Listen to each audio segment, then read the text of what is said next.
সমাজ কল্যাণ capitation grand দেয়, প্রত্যেকে দেয়। কোটি কোটি টাকা ব্যাংকে জমা আছে, ওখান থেকে সুদ বের হয়, সুদের টাকা, মূল টাকা, রাসুল মাল এবং সুদের টাকা মিলে মুশকুক হয়ে গেছে। ওই মুশকুক টাকা থেকে বাঁচার পথ নাই, আপনি বাঁচতে পারবেন না। এই যে রাস্তা বানায়, এই যে আপনি ওভার ব্রিজে যাবেন, চট্টগ্রাম যাবেন, ঢাকা যাবেন, হিয়াঙ্গো যাবেন, এই রাস্তা কে বানায় দিয়ে এই রাস্তা কে বানায় দিয়ে এই রাস্তা কে বানায় দিয়ে ব্রিজ কে বানায় দিয়ে কার টাকায়? World bank. ওয়ার্ল্ড ব্যাংক থেকে আমরা সুদে টাকা নিই, জায়গা থেকে সুদে টাকা নিই। কতগুলো ব্রিজ করে দিয়েছি, যমুনা ব্রিজ সুদের টাকা, সুদ দিতে হচ্ছে। আপনি যদি বলেন আমি সুদের রাস্তার মধ্যে চলবো না, তারা পানি করে চলবো, তবে আমরা মজবুর, আমাদের কিছু করার নাই। কাঠামো ব্রিটিশ কাঠামো, এই কাঠামোর যদি পরিবর্তন করতে পারি, শরীয়ত সম্মতভাবে সম্পূর্ণ করতে পারবো, খারাপ বাদ দিতে পারবো, না যায় বাদ দিতে পারবো। যতদিন পারি নাই ততদিন এই মজবুর মানতে হবে। এই জন্য ধর্ম উপদেশটাকে মন থেকে যেতে হবে। আমি বারবার বলেছি, আমি বাইকের গরমে যাই বারবার করার জন্য, আমি ঢাকেশ্বরী মন্দিরে যাই রাষ্ট্র দায়িত্ব পালন করব। আমি ফেব্রুয়ারির পরে আর প্রতিষ্ঠা থাকবো না, কোন মন্দিরে যাবো আমার প্রয়োজন নাই। আমি একজন চিন্তা মুসলমান, প্রত্যেকেই মুসলমান, আমার ধর্ম, আমার আমার শিক্ষিত, আমার পড়াশোনা। যতদিন আমি সরকারের খেয়াল আছে ততদিন আমি এই দেশে হিন্দু, বৌদ্ধ, খ্রিস্টান, পাহাড়ি সবার মন্দির, তাদের জন্য বরাদ্দ আছে। মুখে বললে হয়, কোটি কোটি টাকা বরাদ্দ মন্দিরের জন্য, প্যাগোডার জন্য, খ্রিস্টানদের জন্য, সেমেট্রি, তাদের অবস্থান, চার্চের জন্য। আমি এগুলো চেয়ারম্যান, এগুলো আমাকে দিতে হয়, বরাদ্দ দিতে হয়। আমি না দিয়ে চেয়ার সার দিতে হয়।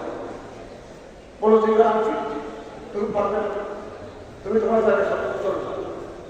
মুখে বলা হয়, এই কাঠামো যদি বদলাতে হয় আপনাদের প্রত্যেকের মেহনত করতে হবে। একজন দুজন উপদেষ্টা দিয়ে এই কাঠামো পরিবর্তন সম্ভব নয়। 300 আসন আছে বাংলাদেশের পার্লামেন্টের আসন, সেখানে আইন তৈরি হয়, এটাকে বলে আইনসভা, লেজিসলেশন। 3টা ব্রাঞ্চ আছে, একদলা আইন বানায়, তারা পার্লামেন্টের মেম্বার, এক দলের দেশ চালায় অ্যাডমিনিস্ট্রেশন, আরেক দলের বিচার করে জুডিশিয়ারি, 3টা মিলে দেশ। 300 আসনে যদি 200 আসনে আলেম, তাদের পরিবার বিচার মহব্বত আছে, রসুলের সুন্নত আছে, ফির মুসলিমদের তরিকা মানি চলে, এরকম 200 জন যদি পার্লামেন্টে পাঠায় আইন বদলাতে পারেন, কালকে শরীয়ত পালন করার কথা।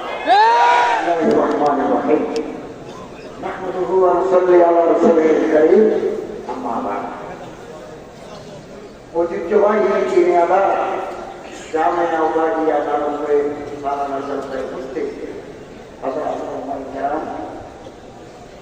মানাহি ফাউন্ডেশনের সম্মানিত চেয়ারম্যান, মানব দরদি হযরত মাওলানা আলিউদ্দিন সাহেব রহমাতুল্লাহ আলাইহি, দিনদার মুসলমান, আল্লাহ তাআলার শুকরিয়া আদায় করি যে আজকের এই মোবারক জলসায় হাজির হতে পারলাম, আপনাদের সাথে দেখা করার সুযোগ লাভ করলাম। আলহামদুলিল্লাহ।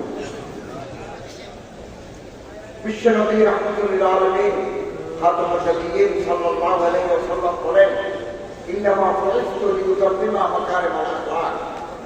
আমি দুনিয়াতে প্রেরিত হয়েছি, এসেছি মানুষের চরিত্রকে, মানুষের আখলাককে পূর্ণতা দেওয়ার জন্য, তাদের মুকম্মল বানানোর জন্য। আরেক হাদিসে আছে আমাদের, ইন্নামা বুইসতু লিউতাম্মিমা সালিহাল আমাল। মানুষের নেক আমলকে পূর্ণতা দেওয়ার জন্য আমি এসেছি। আখলাক, চরিত্র, আদাব, সমায়ের, মাসায়েল, মানুষের জীবন দ্বারা যদি 2 নম্বর হয় আপনি ব্যক্তি জীবনেও চাই, সামাজিক জীবনেও চাই, রাজ্য জীবনেও। এক নম্বর জীবনের মালিক করতে হবে। এই যে মাদ্রাসা, জামিয়া ওয়াজিয়া, এই সমস্ত মাদ্রাসায় আল্লাহওয়ালা মানুষ তৈরি করে যারা শেষ কালে কাঁদে, যারা কোরআন তেলাওয়াত করে, যারা সর্বসময় জিকিরে ফিরিয়ে থাকে, চোখের পানি অসম্ভব না। আল্লাহর ডরে যারা কাঁদে, সে চোখের পানি জাহান্নামের আগুন থেকে মানুষকে রক্ষা করে। এই জন্য সবসময় আমাদের অন্তরে ডর থাকা দরকার। তাকওয়া, খশিয়াত ইলাহি, খৌফে খুদা, এই সমস্ত মাদ্রাসা হযরত মাওলানা সুলতান নানুপুর সাহেব রহমাতুল্লাহি আলাইহি, হযরত মাওলানা শেখুনা আমার পীর হযরত আল্লামা কামালউদ্দিন সাহেব রাফাআল্লাহু মাকাতাহু উন্নত মারুফ সারা জীবন মানুষের ইসলামী কাজ করেছেন, ভিতরে কলম ঠিক করার মেহনত করেছেন, তাদের এই মেহনত ব্যর্থ হয় নাই। ব্যক্তি জীবনে যদি আমি ভালো না হই, আমি যদি চোর হই, আমি যদি মুসা হই, আমি যদি খায়েন হই, আমি যদি জামিয়া হই, ব্যক্তি জীবনে আমার চেয়ারম্যান বানা দিলে সেখানে আমি কি নম্বর করবো? আমার এমপি বানা দিলে সেখানে আমি কি নম্বর করবো? আমার মন্ত্রী বানা দিলে সেখানেও আমি কি নম্বর করবো? আমার প্রেসিডেন্ট বানা দিলেও আমি করবো। এই জন্য ব্যক্তি জীবন শুদ্ধ করতে হবে। শখসি জিন্দগি, ইনফরাদি জিন্দগি, ইন্ডিভিজুয়াল লাইফ, এই সমস্ত মাদ্রাসায় যারা তালিম দেন, তারা মানুষকে ব্যক্তি জীবনে এই ছাত্রদেরকে আলেমে বামুল হিসাবে করার চেষ্টা করে। আল্লাহ তাআলা এই সমস্ত ওলামায়ে কেরামের খেদমত কিয়ামত পর্যন্ত জারি ও বাকি রাখুন। আমিন। সম্মানিত হাজিরিন, আল্লাহ তাআলাই মর্যাদা দিবেন, আল্লাহ তাআলাই করে তুলবেন। আপনি হিংসা করে তারা মানতে আমাকে পারবেন না।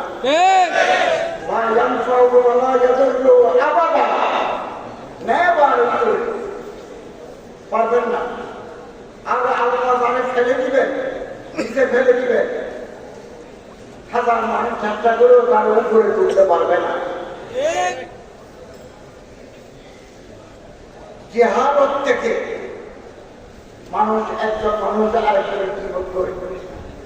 এই যে হযরত আল্লামা মাওলানা আসিফুল সাহেব আল-মাদানী হাফিজাহুল্লাহ তাআলা সব মানুষ মাওলানা আসিফুল সাহেব যেটা মালিকের মতো ওয়াজ করতে পারে না। ওনার যে গ্রহণযোগ্যতা, এলমি, আমলি, ওয়াজ, নসিহত, দাওয়াত, ইরশাদ সব ক্ষেত্রে হযরত মাওলানা আসিফুল আল-মাদানী এক নম্বর। আমি হিংসা করে ফেসবুকে যদি আগে দেখি, ওনার ইজ্জত কমবে না বাড়বে। মানুষ এটা মনস্তাত্ত্বিক কারণ। আমি তো মাওলানা হতে পারি নাই, আপনি হতে পারেন না। আল্লাহ ওনার উপরে তুলছেন। উনি হাটহাজারী মাদ্রাসার মুহাদ্দিস, নামওয়ার শখসিয়ত, আলেম দ্বীন। আমি যেহেতু হতে পারি নাই, আমার ভিতরে ক্লানি আছে, ব্যর্থতার অনুতাপ আছে, তখন আমি ফেসবুকে আশেপাশে তার দেখি, যেহেতু আপনি উঠতে পারেন না।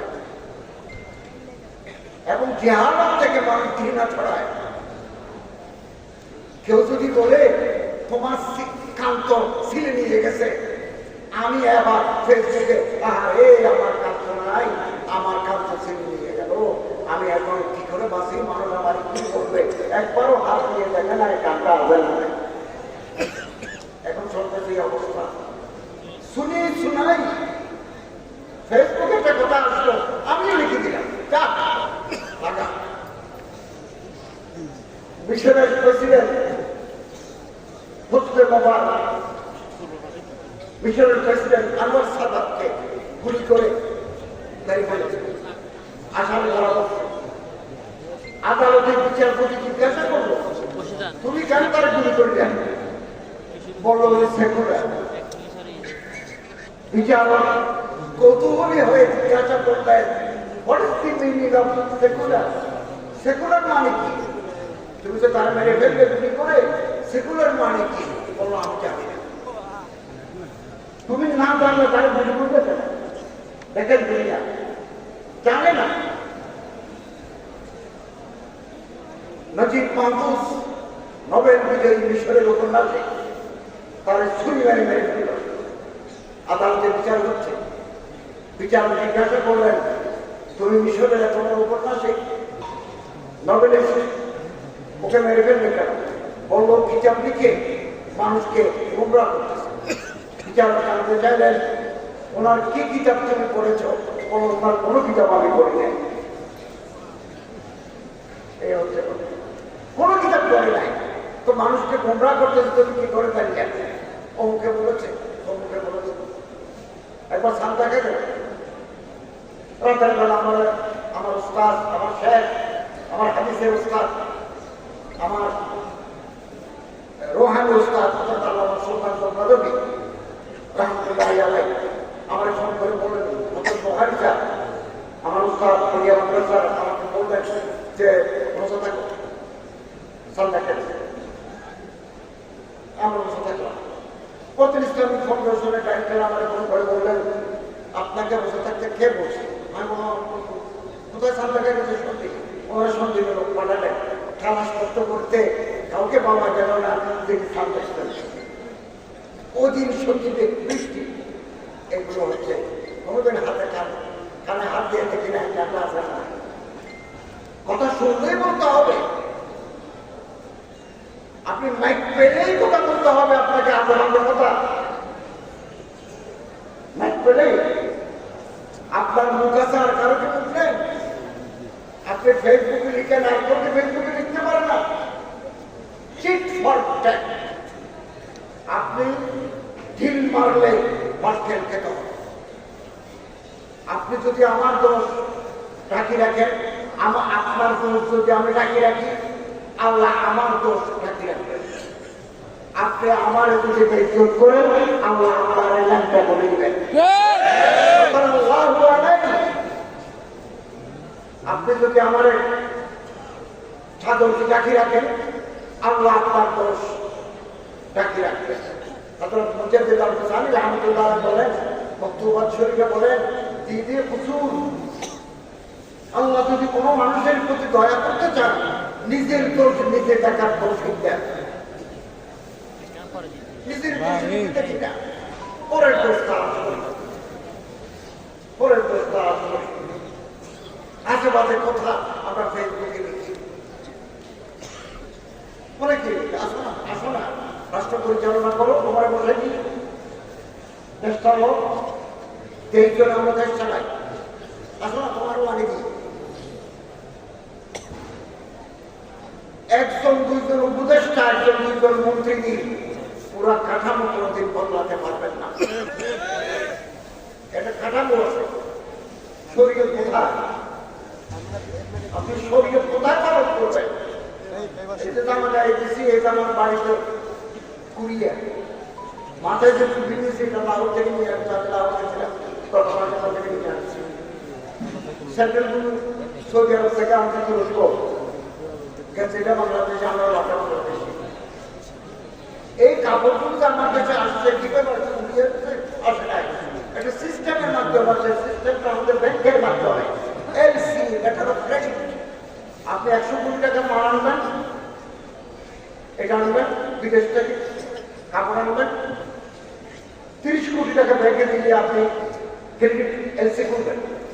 ব্যাংক বলবে কুরিয়াকে, আমার বাংলাদেশের একটা কোম্পানি 100 কোটি টাকার মাল আনবে, আমি 100 কোটি টাকার জিম্মেদার, 70 কোটি টাকা এদেশে কোম্পানিকে তিনি খরচ দিবেন মাসে মাসে সুদের বিনিময়ে।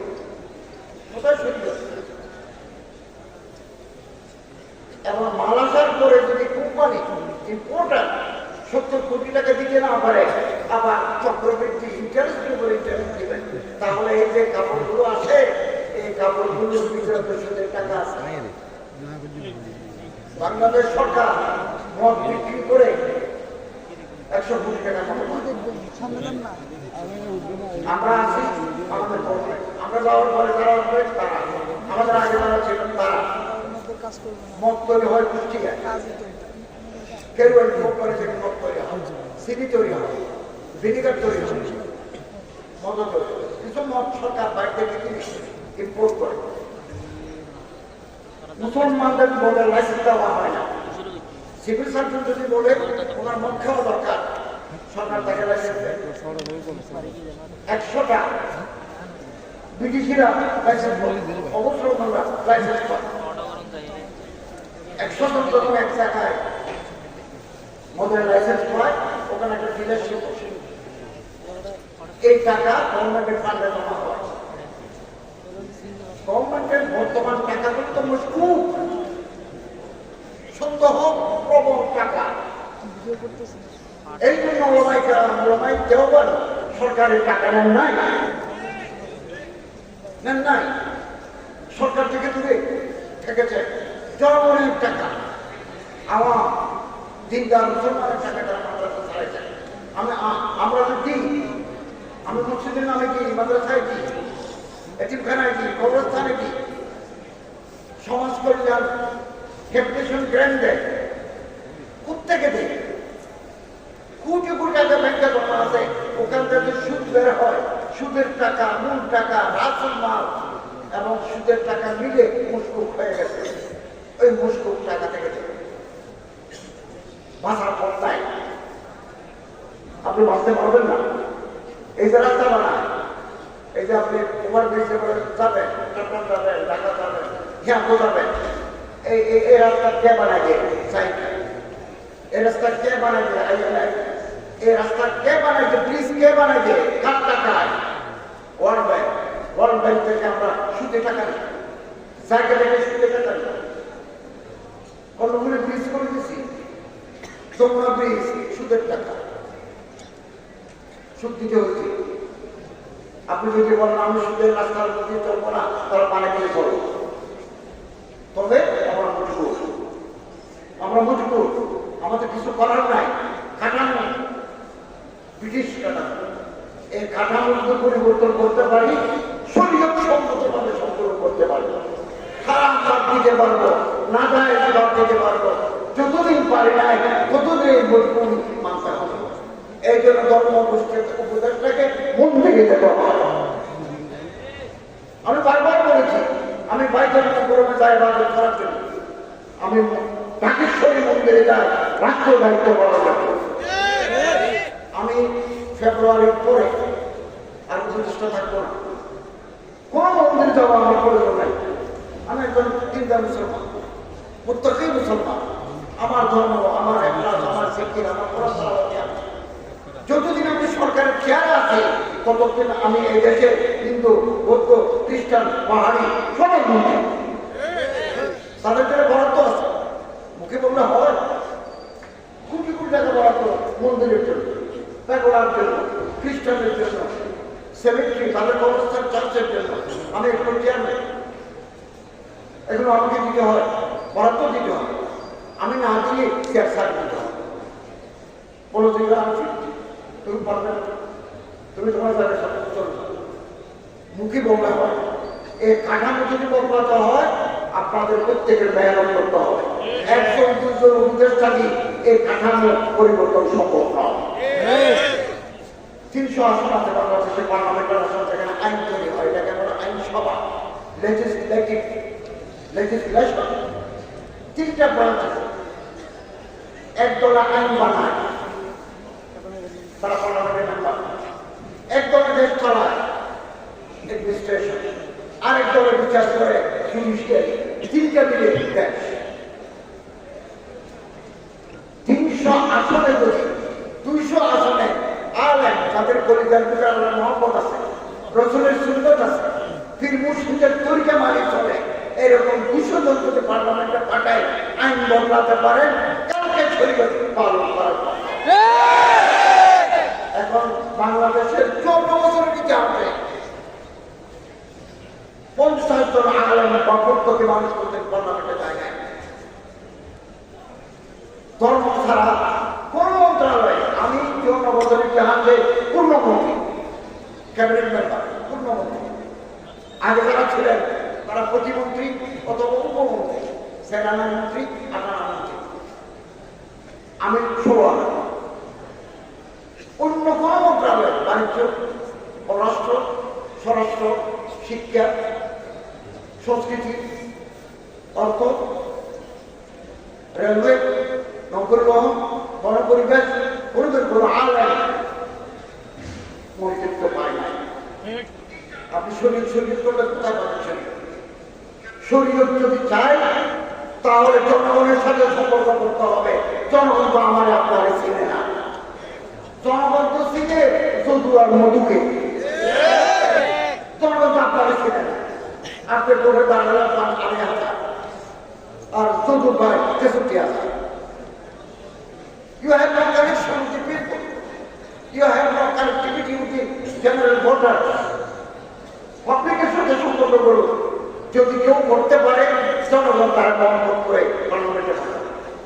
আপনি কি কোনোদিন গেছেন ওই পাড়ার বাবা তোমাদের কোনো সমস্যা আছে? কেউ বলবে আমার এখানে পানি নাই, কোনো কালকে জিপি হয়ে বসে তোমার আমার দাদা অসুস্থ, এখনই অ্যাম্বুলেন্স পাঠাচ্ছে হাসপাতালের দাম। এই কারে হাইট থেকে আপনি কোন এলাকায় করতে পারেন, এদেশের জনগণ আপনাকে পার্লামেন্টে পাঠায় সম্মানিত। মোল্লা শহীদুল ইসলাম লড়াই করেছেন, ওনার সাথে আমার কথা ছিল, দেখা হয়েছে, ইন্তেকাল করেছে। পাবলিক কানেক্টিভিটি নাই। দাবি আর কতদিন জানাবেন? এইটা বড় উঠে বড়, এটা সাইড না হলে বলি আরো, এগুলো কতদিন আছে? নিজেরা তৈরি হন, ম্যাজিস্ট্রেট হবেন, আপনার কলমে আইন কার্যকর হবে। ইউনো, ডিসি, এসপি, সচিব, পার্লামেন্টের মেম্বার, স্পিকার, প্রধানমন্ত্রী হোক, যোগ্যতা আছে আপনার, এই যোগ্যতাকে কাজে লাগান। কেবল গরম গরম বক্তৃতা করিস, এসা করে তুমি গল্প হবে, এসা করে মৃত্যু করতে পারে না। এই 15-16 মাস অনেক অভিজ্ঞতা অর্জন করেছি এবং সত্যের কাছে কোনোদিন মাথা ব্যথা করে নাই। হক কথা বলার ক্ষেত্রে কোনোদিন ঘুষপা হয় না। এই একদিন চুক্তি করে এসেছি সৌদি মন্ত্রীর সাথে। ওনারা আমাদের কোটা কমাই দিয়েছিলেন। আমি 3-4 দিন ঘুমাই নাই, অ্যাম্বাসেডার সবাইকে নিয়ে আবার আমার কাছে এসে সে কোটা বহন করেছে।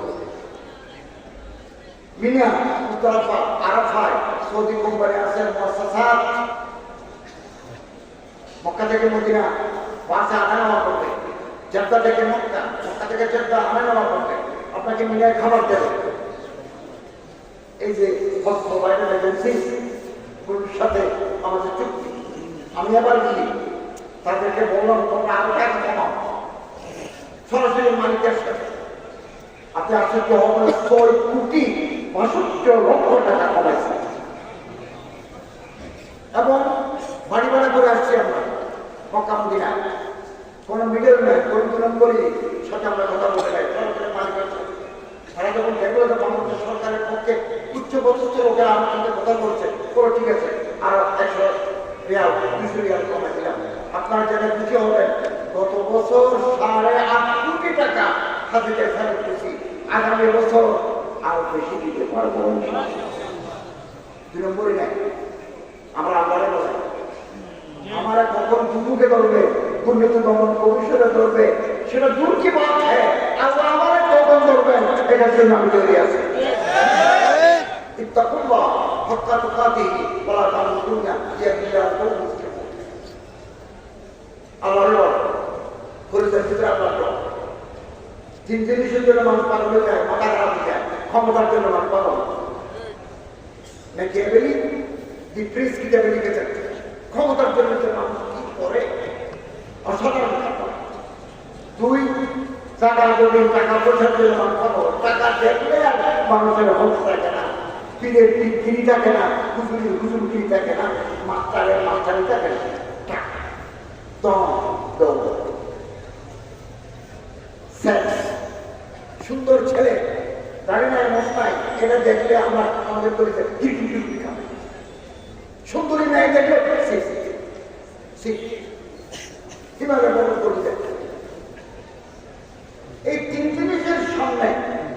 যে মজবুত ভাবে দাঁড়াতে পারবো, যার পায়ের তলায় মাটি আছে, যার কবিতা টুকরার ডর আছে, যার সাথে তার শেখের ইসলামী সম্পর্ক আছে, সেই একমাত্র প্রবাদ জীবন। তাহলে আপনি পরীক্ষা ফেল করবেন, টাকার কাছে ফেল করবেন, সেক্সের কাছে ফেল করবেন, সুন্দরী মেয়ের হাসি, সুন্দরী মেয়ের ফেসবুকে লেখা, মানুষ পাগল না হয়ে এবং মা মায়ের রেখেই ও মা মায়ের লেখাই দুই গালের মাঝখানে খালি জায়গা দিচ্ছেন, দুই পায়ের মাঝখানে খালি জায়গা সরঞ্জা সেটির ধ্বংস করে করছে। হযরত সাল্লাল্লাহু আলাইহি ওয়াসাল্লাম বলেন, আল্লাহুল জান্নাহ মান ইয়াসমুনি। কেউ যদি আমারে বলে আমি বার হওয়ার পর থেকে দুই গালের মাঝখানে যে খেয়াল করে নেয়, হযরত বলেন আমি তোমার জান্নাতে গেলে দিবি না। এই যে দুই গালের মাঝখানে খালি জায়গা, এই যে সুরঙ্গ, এই যে পথ আছে, স্বর্ণপুরের নিচে যেমন গাড়ি চলে, দুই গালের মাঝখানে যে গাড়ি চলে, এই সুরঙ্গ দিয়ে রাজা, বাদশাহ, ধনী, দরিদ্র হারিয়ে গেছে, সিংহাসন হারিয়ে গেছে, মনসব হারিয়ে গেছে। একমাত্র জায়েজ তৌরের উপরে আমরা বিয়ে করে সাহায্য আমি করবো, রাইলে সরে গেলে কোন কাজ আমরা করবো না। চোখ নিচে করে ফেলবো,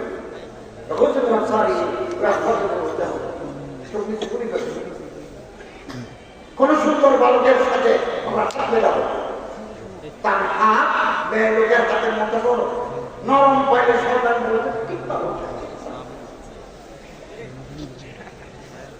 এই জন্য দোকানে কি হযরত সুফিয়ান সুরি রাহমাতুল্লাহ আলাইহি বলেন, রাস্তাটি যদি একজন মেয়ে লোক হাঁটে, পিছনে একজন শয়তান হাঁটতে দেখি, আর কোন সুন্দর ছেলে যদি রাস্তা দিয়ে হাঁটে, 10 জন শয়তান হাঁটতে দেখি।